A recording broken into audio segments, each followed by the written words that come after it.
la petite baigneuse. Je suis la mascotte de ce journal du 19e siècle que l'on ressort enfin des archives.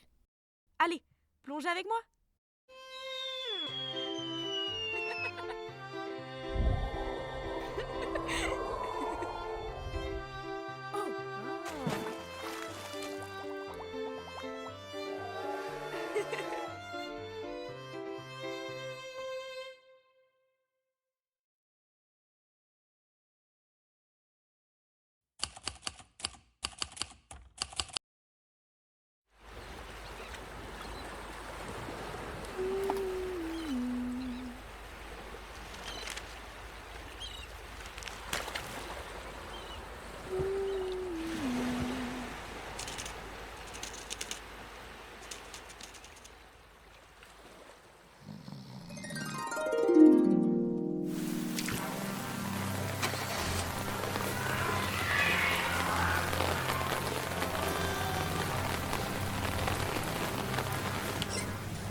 La rédaction du Petit Baigneur m'envoie à Londres pour interviewer l'une des plus grandes stars de notre époque, celle qui fait chavirer tout Paris et tournoyer l'Europe entière grâce à ses danses ensorcelantes, l'incomparable Belle Fatma.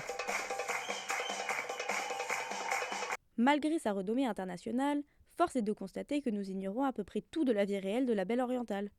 Derrière son nom de scène se cache en vérité Rachel Henny, née à Alger en 1868, fille d'un négociant en diamants.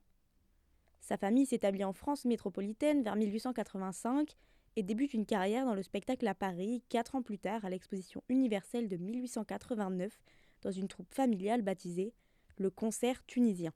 Depuis, les journaux du monde entier s'arrachent la moindre information sur Rachel. Et croyez-le ou non, notre modeste petit baigneur a ses chances. Me voilà donc au Royal Aquarium où Fatma doit se produire le soir même. En poussant la porte de sa loge, c'est un tourbillon de parfums orientaux, de tintements de bracelets qui me plonge dans une ambiance exotique.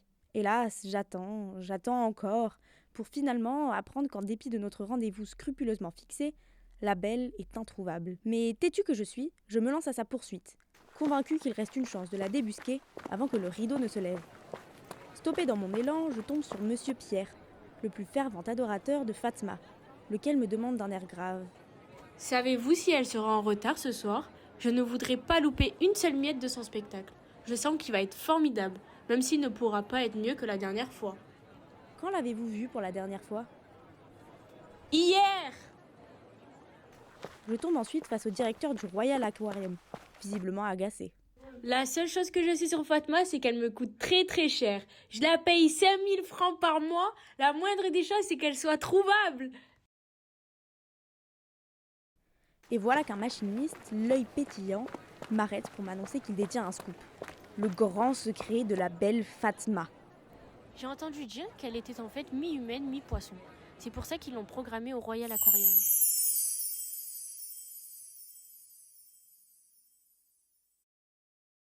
Vous savez, moi je ne l'aime pas trop. Elle montre trop son ventre. Je trouve ça vulgaire. Mais mes amis m'ont toutes dit que je devais absolument la voir. Cher petit baigneur, il faut bien l'admettre. Ma mission est tombée à l'eau. En guise d'interview, je leur apporte une feuille blanche. La belle demeure insaisissable. Mais une chose m'a frappée plus que tout. Partout, chacun y va de son anecdote. Chacun a sa version. Vérité ou mensonge. Et entre nous, si j'étais une star de son envergure, je crois que moi aussi je me cacherais. Pour garder mon mystère.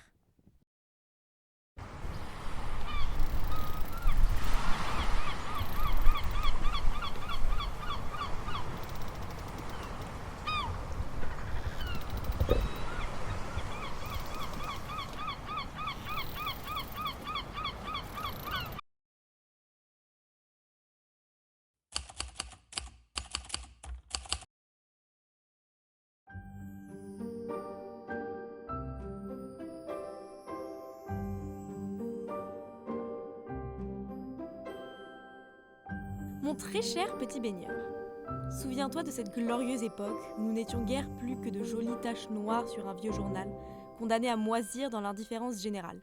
On dormait tranquillement sous la poussière. Et puis sans prévenir, une main curieuse, sans doute en mal de fantôme littéraire, a cru bon de déterrer nos silhouettes fanées.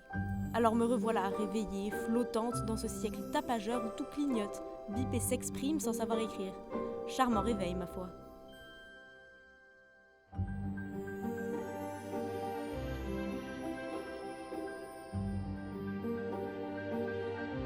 Pardon, monsieur, excusez-moi, mais qui êtes-vous ?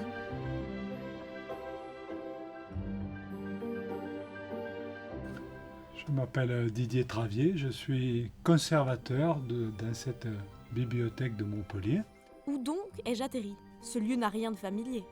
Nous sommes ici dans la médiathèque Émile Zola. Elle a aussi la particularité donc d'héberger un fonds patrimonial dont je m'occupe particulièrement. Mais enfin, comment et dans quelles conditions improbables ce vieux journal, le Petit Baigneur tout de même, a-t-il pu survivre 150 ans ? Eh bien, je dirais on en fait le moins possible, c'est-à-dire on évite surtout de les dégrader. Et pour éviter de les dégrader, l'essentiel c'est de jouer sur les conditions où ils sont conservés. Pas trop d'humidité, pas trop de chaleur, pas trop de lumière. Et si on respecte ces conditions, alors les objets en papier ou en parchemin se conservent bien. Monsieur Travier me recommanda d'aller saluer une dame œuvrant dans les bureaux d'une maison au nom bien curieux. Époque. C'est elle, m'a-t-il soufflé, qui a eu la brillante idée de remettre à flot notre vénérable petit baigneur. Une entreprise si téméraire qu'elle mériterait presque un article dans le journal. S'il en existait encore, bien sûr. Mais enfin, pour quelle raison avez-vous choisi le petit baigneur parmi tant d'autres ? C'est parce que la thématique annuelle, c'était l'eau. Du coup, la thématique de la saison 2, c'est Ça coule de source. Et l'objectif d'époque, donc ça veut dire Enquête patrimoniale d'Occitanie, c'était de rassembler plein de projets autour d'une même thématique, autour de l'eau. Et pourquoi donc m'avoir tiré de mon repos ? On ne laisse donc plus les morts dormir tranquilles de vos jours ? Tout simplement parce que ce patrimoine, il appartient à tous. Donc il y a plein de textes ou de publications qui ont été publiées, pas dans le passé, mais qui peuvent être redécouvertes avec un regard contemporain. Le parti pris d'époque, c'est de partager le patrimoine en racontant des histoires. Parce qu'il n'y a rien de plus universel que de raconter des histoires. Madame Marchand m'envoie chez un certain Monsieur Fred Nédard, un artiste. Oui, un artiste. De ceux qui croient qu'avec un peu de talent et beaucoup de café, on peut ressusciter le passé. Il m'explique qu'il veut me faire renaître dans le siècle nouveau. Charmant projet, n'est-ce pas ? J'hésitais entre rire et m'évanouir. Enfin, si le papier pouvait s'évanouir. Votre art marierait le dessin au mouvement ? Comment procédez-vous ? Vous avez trouvé la recette peut-être ? Un soupçon d'encre, une pincée d'électricité et hop, me revoilà. J'ignore s'il veut vous féliciter pour l'audace ou vous plaindre de la folie. Pour te redonner un corps, je pars déjà de ton design, de ton style originel, c'est-à-dire que j'ai bien observé comment tu étais dessiné dans le dans ce vieux journal. Et ensuite, je l'ai fait. Alors moi, je ne suis pas un dessinateur du 19e siècle, je suis un dessinateur du 21e siècle. Donc je me suis permis, excuse-moi, mais de réinterpréter, de le styliser un petit peu, de le faire dans un style un petit peu bande dessinée contemporaine, parce que moi, je suis auteur de bande dessinée contemporaine. Et ce mystère-là, dites-moi, comment parvenez-vous à faire frémir un trait, à donner du souffle à des yeux qui n'en ont plus, à rendre le papier presque vivant? C'est mon côté magicien, ça. En fait, j'ai des pouvoirs magiques. Et il suffit que je souffle un petit peu sur un vieux papier pour le rendre vivant. Entre nous, pourquoi donc vous obstinez à m'animer? Vous ne pouviez pas me laisser reposer bien sagement sur ma feuille, immobile, élégante, comme il se doit? À croire que l'immobilité n'est plus à la mode. Parce que j'aime bien embêter les gens. Depuis que je suis petit, mes parents me disaient ça quand j'étais petit. J'aime bien taquiner, mais c'est pour la bonne cause après. J'aime bien l'idée aussi de ressusciter quelque chose, une espèce de momie comme ça, qui était plongée dans le coma depuis plus de 150 ans. Ça me plaît bien, cette idée-là. Et voilà que M. Nédard me parle de sa bande d'étudiants. Ah, la jeunesse, ces créatures pleines d'énergie, de doute et de wifi. Il paraît qu'ils se sont mis en tête d'interpréter les articles de notre vieux journal. Quelle idée ravissante! Faire du neuf avec du vieux, sans même une plume ni un corset. Dans leur création, j'ai vu passer 1000 versions de moi. Touchantes, rebelles, un peu absurdes parfois, mais toujours vivantes. Moi qui n'étais qu'un souvenir, me voilà devenue une mosaïque d'imagination moderne. Dans tout ce remue-ménage, j'ai compris que ce n'était pas seulement un hommage, c'était un passage. Une main tendue entre notre monde d'encre et le leur, tout en pixels et en promesses. Grâce à lui, à Fred, à Époque, et à ces jeunes fous inspirés, me revoilà. Toujours un peu froissé, certes, mais ravi d'être encore lu, rêvé, et un peu moqué. Avec tout l'esprit et la tendresse d'une revenante bien décidée à rester, ta vieille complice de papier.